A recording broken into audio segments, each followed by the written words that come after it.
Hey, 12 noon, how about that? So anyway, we're going to try this flour, and I just, for the heck of it, I got scissors and a glass of water. First I was going to have the flour in there, but it's just kind of falling in and it looks really silly. So anyway, we are officially saying goodbye to pear and cloth attempt. I mean, that thing is, maybe we can, do something from imagination later. I have removed the last painting that we do on this watercolor block, Arches watercolor block, and because I'm going to try to, I got no confidence this is going to be good, but I'm going to try to, use my best paper anyway. And oh, that pear is like seeming to be getting rotten. I should get rid of that pear before fruit flies come. Anyway, so let's just jump right in. Nothing quite as much fun as trying to do a clear glass, and I'm sorry that I can't, have the an approximate, video image of what we're painting, but we'll just see. Anyway, first thing we're going to do is, I don't know what, let's try to do negative space. If we do the negative space, by virtue of the negative space, it's kind of a small area to be working on. TBH. So, wonder if we should have a backup plan. How about, speaking of backup plan, let's use the back of this paper and maybe we'll try it on that. Why not? Okay, let's try it on this. Okay, so what we want to do is start with some kind of very watery color. So I got this beige here, which we were using for one of the pear tonal values. There's quite a bit there. Really be great for this kind of thing to get water all over the paper, but I'm not sure if oh, let's see. Let's give that a try. Why not? This is my last paper towel, though. Anyway, I'm going to dip the paper towel and just smear some water onto the paper. That's called priming the paper. You can also do both sides of the paper, which helps it to stick down. And a lot of people would tape down the paper. I'm not really big on that. I mean, I do have a bunch of tape here, but you know, I'm too much in a hurry for that kind of thing. Anyway, so once you get the, oh, that's nice. Got a little splash there. Okay, hi, one person here. Thank you very much for joining. Real-time watercolor painting, flour, scissors, and clear glass of water. We're going to attempt to do the negative space, and I think the best place to start would be like over top of this leaf and the top of that glass. So let's just jump right in. So here, I'm going to say that's the leaf. There's a shadow of the leaf, and let's say here's the glass, because we want the glass to be, a central feature. And I'm going to paint the tone that is inside the glass there, plus now we're going to see about the back end here. They say don't use your brush like this, but having said that, I'm using my brush like that. We're leaving this line here. I mean, there's a shadow there, and here if we want a single light source, we got that, which is interesting, but not that interesting, I guess. And now let's just keep going on the background, and here, just go here, and I'll be very tempted to use that water for the painting, but we can't be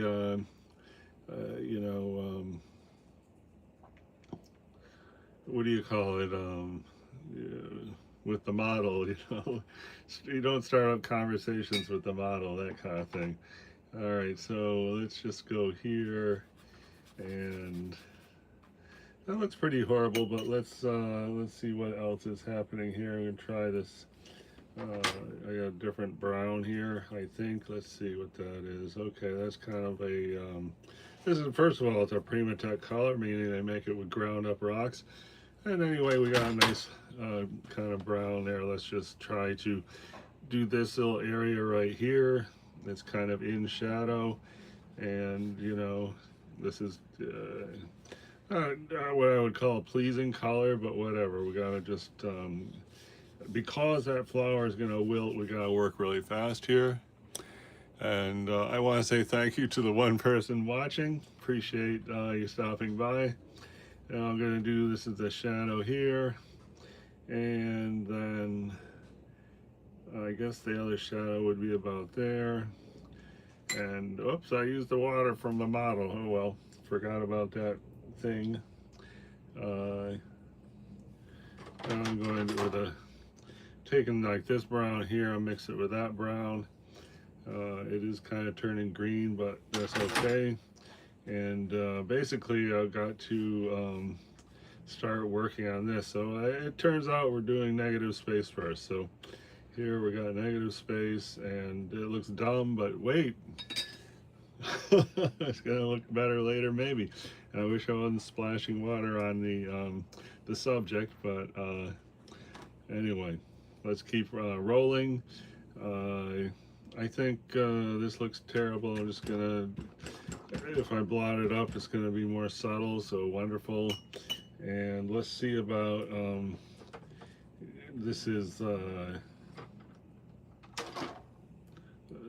weird, I don't know if it's rust, but it's kind of a weird thing, which I hope to turn into a beige here. And that's starting to look like beige, right? Okay. So let's see right here if we can go good, and looks okay. Then how about through the glass, right here.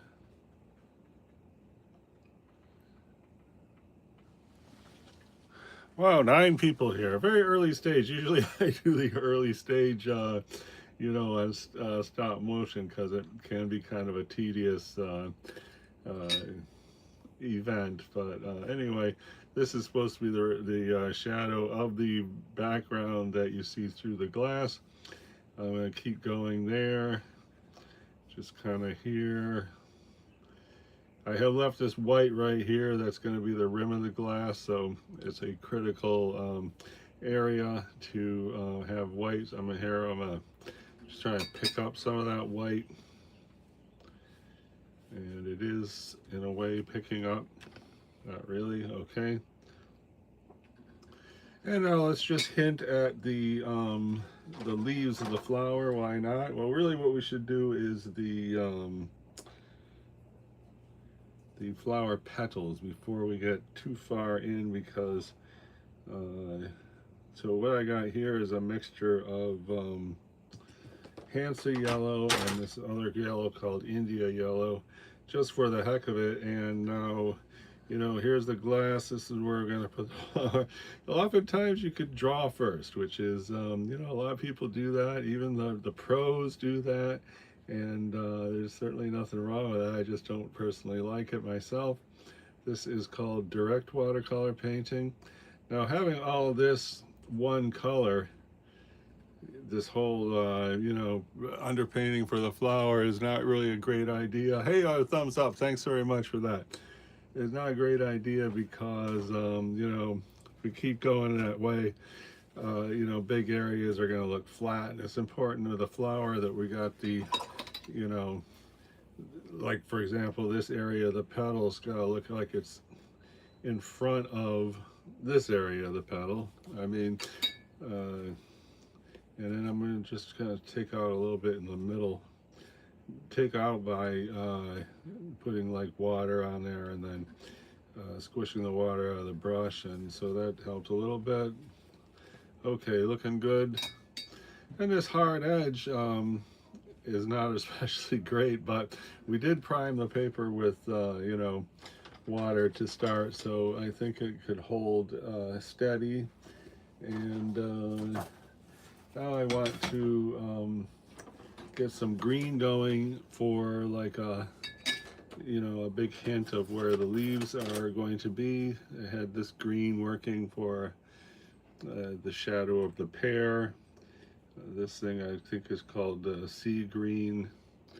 This is not really a match-up with that green. This is some kind of turquoise, which I never liked, but it does kind of, will sort of give us some pop in this green. And that looks pretty good. So I'm going to just try to jump in there and do these leaves. So I did leave a space here where the leaf would allegedly go. Oh, a message held for review. Let me check it out. Yeah, that's about the way I feel about it too. Thank you. I don't know. I guess we're gonna hide the message, but I appreciate the engagement. So anyway, here goes. Now I'm gonna hit that leaf.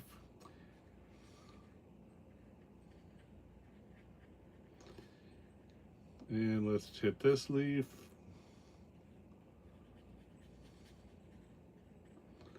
And let's just hit this leaf right here.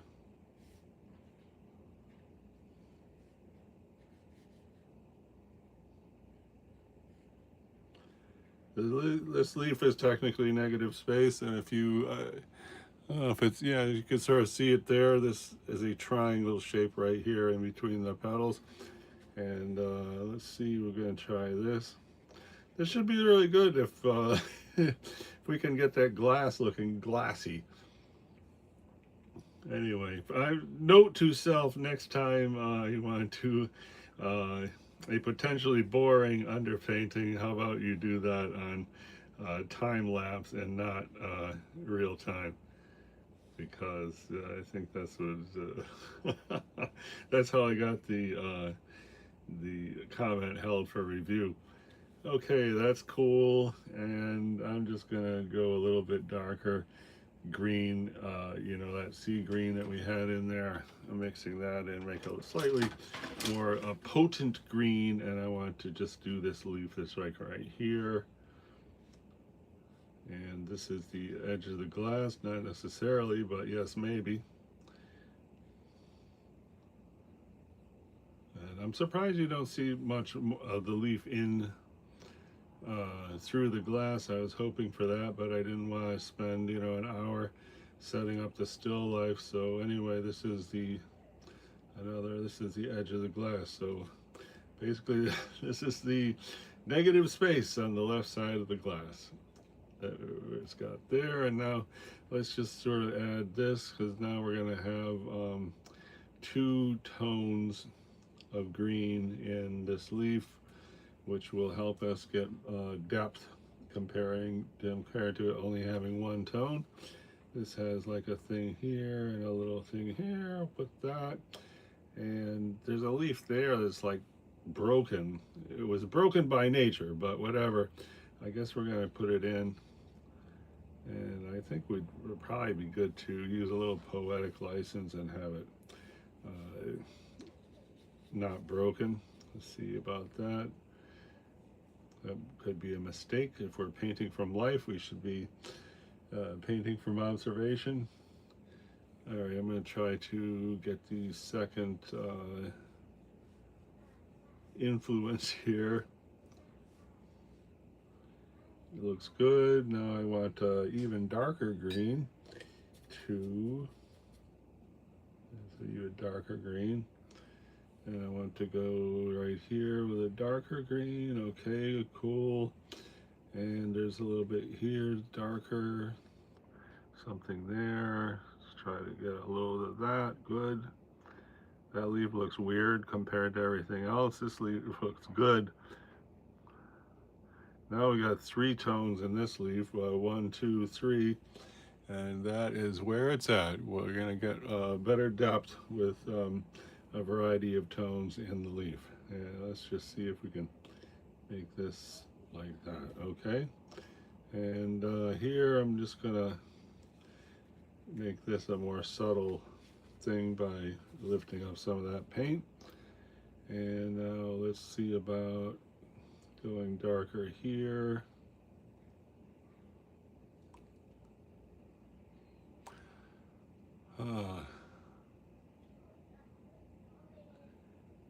Okay, well, thanks for the thumbs up, whoever did that. So now I think we're rolling away at the underpainting.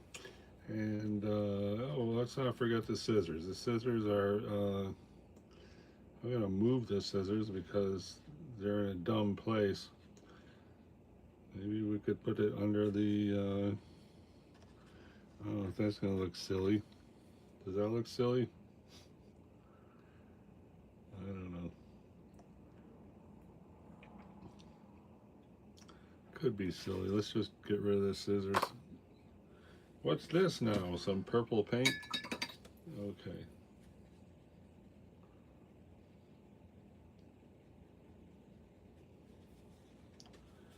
So we accidentally got some purple paint, and now I'm going to this color is called French ochre. So I'm going to take that French ochre, mix it with this, which was our pale green to start, and some more French ochre. They say don't use paint straight from the tube, so that's why we're mixing. Let's see about this here. That looks good, okay. And that's somehow we got these shadows going, and so that looks pretty good. Now I'm going to go lighter, same color, and try to come in here. And you know, the hope is that when we do refinement on a flower, it's going to come up over this area here. So I'm going to try to just go lighter here. I mean, just fill. That looks fantastic, this side right here.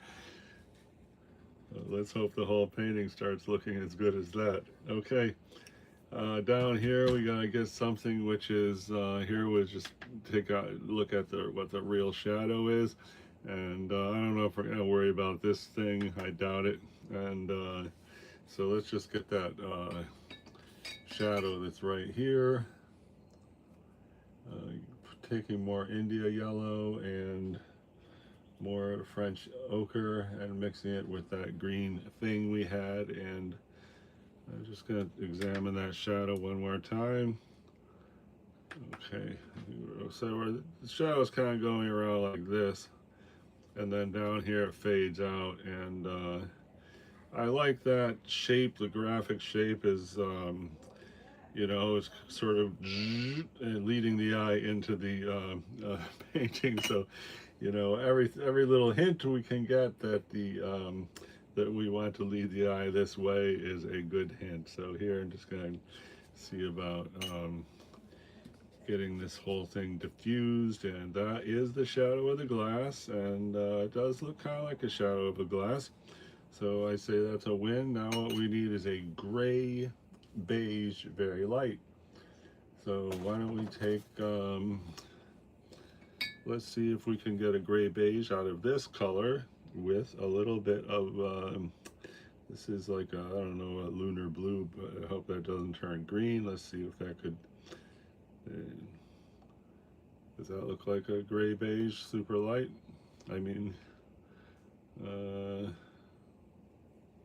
not really. So I want to lean into yellow. I'm going to take this one here, which is the India yellow. And let's take a little bit of this red, which is a mixture of red and a bunch of stuff. I don't know. So that's looking kind of like a good beige right there. I don't know if it's going to clash. Let's do it right here in the middle, where we do want to have some kind of contrast, because the middle is the place we want viewers to look at the painting. So that looks good. That looks okay. And now I'm going to try to go darker and warmer for right here. Good, okay. Because we want a warm color here. This is the foreground, and it's got to look like it's in front of everything that's behind there. Now I'm just going to take some water and do like a very light thing, because I just don't want this to be the white of the paper. I see this little rectangle here. I love that. Just fantastic. I might leave that in for the whole oh yeah, the weirdness of the scissors. Oh, we could put it back in, I think. I don't know. How about we put it over on this side? Slightly open here. I don't know. What do you think of that? This side is kind of missing missing some activity. All right, we're gonna put the scissors there. Thank you for the suggestion. Oh, did I get a thumbs down? I thought I had 2 thumbs up. What's going on here? Okay, anyway. Don't worry, you're preaching to the choir here because, you know, I'm wondering myself what the heck is going on here. Is this worth doing? So for the scissors, I'm just going to go, you know, this is even with the base. There's the base, so let's just say hello on the scissors right here. And then the other part of the scissors go here. And it's got a thing. And here, this faces in, which is good to have this shape like that because, you know, arrows facing in are better than arrows facing out. And let's just go right here. Okay, looks good. And we got to remember we're working fast here because that flower is going to wilt, and you know, about, I don't know, 45 minutes that flower is going to be a new look. You know, almost rotting flower. All right, so let's see.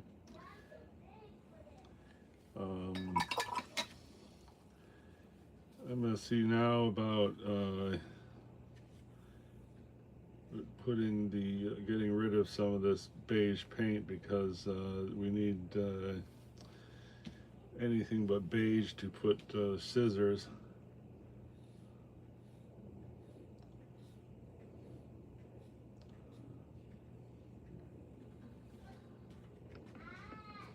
That's a little lighter. Okay.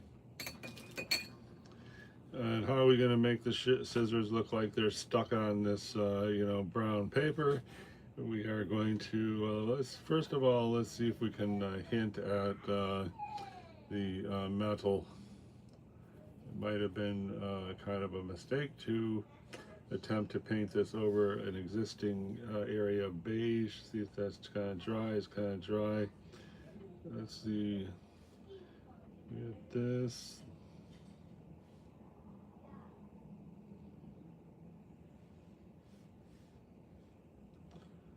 And try to go right there. Looks okay, and we want a cleaner edge right there, which, you know, this edge there is the negative space on the right hand side of the glass. While we're here, I think I'm just going to go right here for the top of the glass, and then let's also just go like that. So we can see instantly that the glass is going to be kind of like a Matisse glass, where it's not exactly you know, a geometric ellipse there, but whatever. There we got the scissors there. Here we need a color we'll never be able to get, but I'm just going to pretend we're going to get it by having a light gray here. Let's see.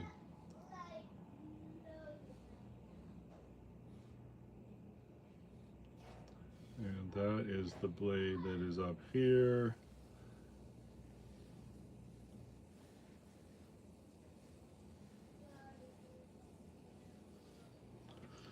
So if that works out, it'll be amazing. But the big issue is going to be making this, you know, look like it's going back like that. And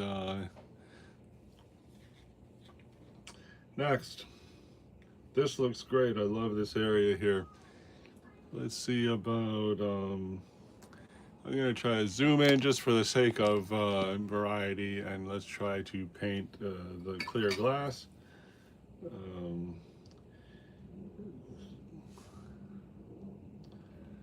don't know if I'm going to need to take this out to see See, you get the approximate angle. This is the approximate angle I'm looking at. And to start with, I want to do just some of these darks. I just touched the model. Anyway, these darks here, there's one, two of the darkest area. This little area here seems to be the darkest of all. There's a little blue here. I don't know why. The blue over here, reflections, blue down there. I don't know where that blue is coming from. Maybe the open window. I don't know. So anyway, let's jump on that. And so I want to just start with these darks, because that's going to help to establish the the 3D look of the thing. So this is like a Primatech warm violet type of thing. So let's use that as a starting point. And then this one is a very similar color. Anyway, I think that one might be called neutral tint, which is a Payne's gray. It's also kind of warm, and that looks pretty good. I mean, we don't want to be sitting here for hours trying to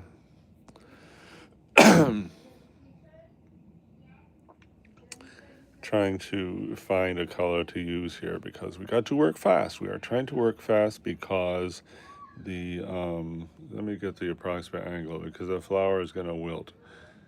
I guess this is the approximate angle that I'm looking at. So just going to start with this.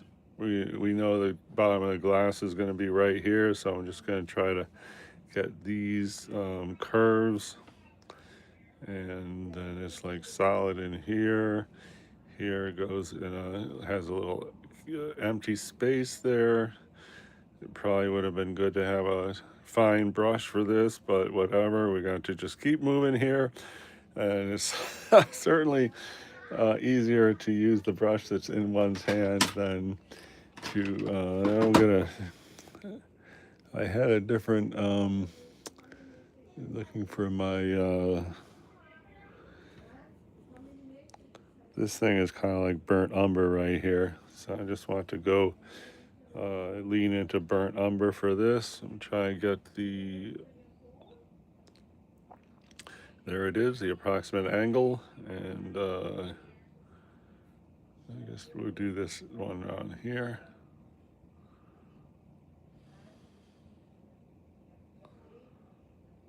Not really a lot of burnt umber on there. See if we can get some more of that. And I ran out of my, okay, what happened? Come on, let's go.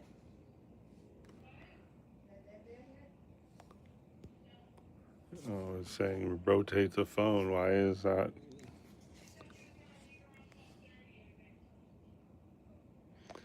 Well, I don't know what's happening with this picture now. I think I'm going to stop and come right back.